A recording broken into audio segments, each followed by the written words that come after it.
अस्सलामुअलैकुम नाजरीन, आपका AF न्यूज़ उर्दू में खैर मकदम है। आज की खबरें।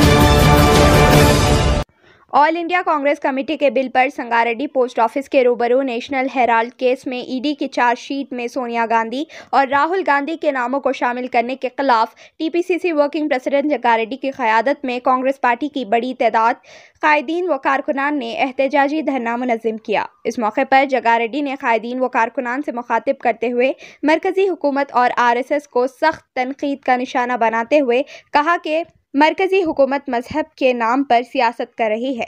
ऐसी हुकूमत को आवाम ज़बरदस्त सबक सिखाना चाहिए और सिखाएगी। राहुल गांधी की माफ़ करने वाली तबीयत और मोदी व अमित शाह की साजिशी फितरत से ये सब मामलात पेश आ रहे हैं। इन्होंने RSS लीडरों से सवाल करते हुए पूछा है कि BJP को इख्तिदार में लाने वाले अडवाणी आपके वज़ीर आज़म क्यों नहीं बने।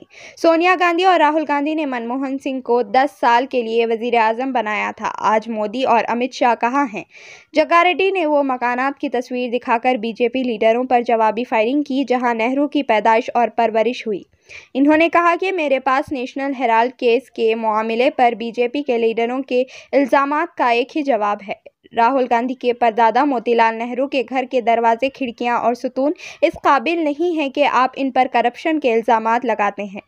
जब नेशनल हेराल्ड अखबार शुरू होकर शाये हुआ था तो मोदी और अमित शाह पैदा ही नहीं हुए थे। इन्होंने सवाल किया कि तहरीक आज़ादी में BJP लीडरों का क्या किरदार था। इस मौके पर तोपाजी Anant Kishan, Congress state secretary Santu, George Mathis, Mohammed Aminuddin, Mohammed Sohail Ali, Syed Arif, Mohammed Qutubuddin, Muzammil Shaheen Aamir के अलावा दीगर कांग्रेस कायदीन व कारकुनान की खसीर तादाद मौजूद थी।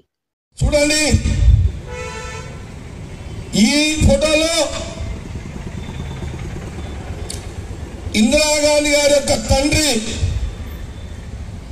రాహుల్ గాంధీ గారి యొక్క ముత్తాత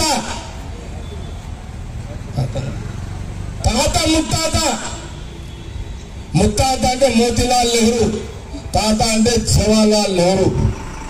నెహ్రూ గారు పుట్టిన బంగ్లా ఇది నెహ్రూ గారు పుట్టిన బంగ్లా, ఇది నెహ్రూ గారు పెరిగిన బంగ్లా. ఇది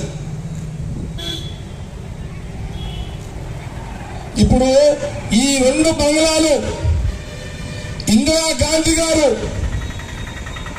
ప్రభుత్వానికి, దేశ ప్రజలకు అంకితం చేసింది. బంగ్లాలన్నీ కూడా ఈ రెండు బంగ్లాలు, నెహ్రూ గారు పుట్టిన రెండు బంగ్లాలు దేశ ప్రజలకు అంకితం ఇచ్చేసింది.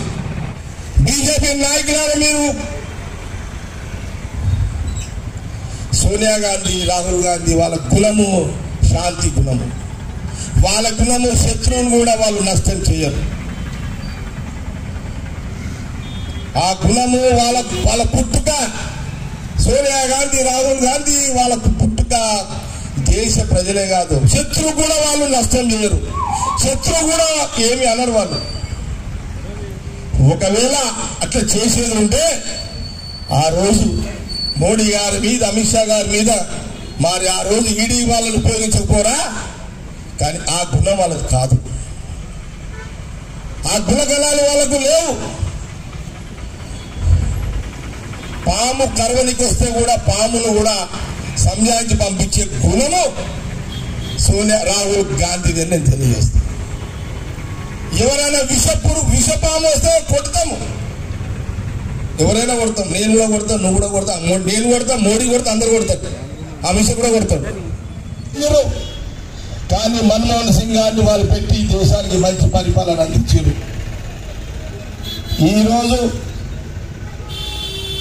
ప్రధానమంత్రి పదవి కోసం ఎల్కే అద్వానీనే అణగదొక్కిన మోడీ గారు, అమిత్ షా గారు, మీకు విలువలు ఉన్నాయా అని అడుగుతుంది కాంగ్రెస్ పార్టీ.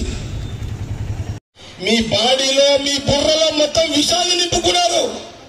మహాత్మా గాంధీ నుంచి మొదలుకుంటే ఈరోజు రాహుల్ గాంధీ వరకు వాళ్ళని ఏ రకంగా ఇబ్బంది పెట్టాలి, ఏ రకంగా వాళ్ళని నాశనం చేయాలని కుట్ర చేస్తున్నది BJP, RSS అని చాలా స్పష్టంగా కాంగ్రెస్ పార్టీ తెలియజేస్తుంది. ఇవన్నీ నిజాలు. ఏది ఏమైనా రాహుల్ గాంధీ గారు వెనుక అడుగు వెయ్యరు, ముందడిగే వేస్తాడు రాహుల్ గాంధీ గారు. దేశ ప్రజల కోసం, దేశ ప్రజల భద్రత కోసం, దేశ ప్రజల కోసం మరి సోనియా గాంధీ ఈరోజు రాహుల్ గాంధీ గారి ముత్తాత ఆస్తులు దారం చేసిండు, తాత దారం చేసిండు. నాయనమ్మ ఇందిరాగాంధీ. వాళ్ళ చరిత్ర ఎక్కడ, మీ చరిత్ర ఎక్కడ? మీకు బీజేపీ నాయకులారా మీకు ఏమన్నా చరిత్ర ఉన్నదా? మీకు ఒకటే తెలుసు, రాముని లేపాలి, ఓట్లు వేసుకోవాలి. కృష్ణుని లేపాలి, ఓట్లు వేసుకోవాలి. హనుమంతుని లేపాలి, ఓట్లు వేసుకోవాలి. ఇది ప్రజలు గమనించాలి. మీ దేశ ప్రజలు బాగుండాలని వాళ్ళ ఇందిరాగాంధీ గారు, రాజీవ్ గాంధీ గారు ఈ రోజు వాళ్ళు త్యాగాలు చేసిరే. రాహుల్ గాంధీ, సోనియా గాంధీ గారు త్యాగాలు చేస్తున్నారే. ఇది ఎవరి కోసం? దేశ ప్రజల కోసం, తెలంగాణ రాష్ట్ర ప్రజల కోసం, ఆంధ్రప్రదేశ్ రాష్ట్ర ప్రజల కోసం, దేశంలో ఉన్న ప్రజల కోసం త్యాగాలు చేస్తున్నారు వాళ్ళు. ఇది ప్రజలు గమనించుకోవాలి. మీరు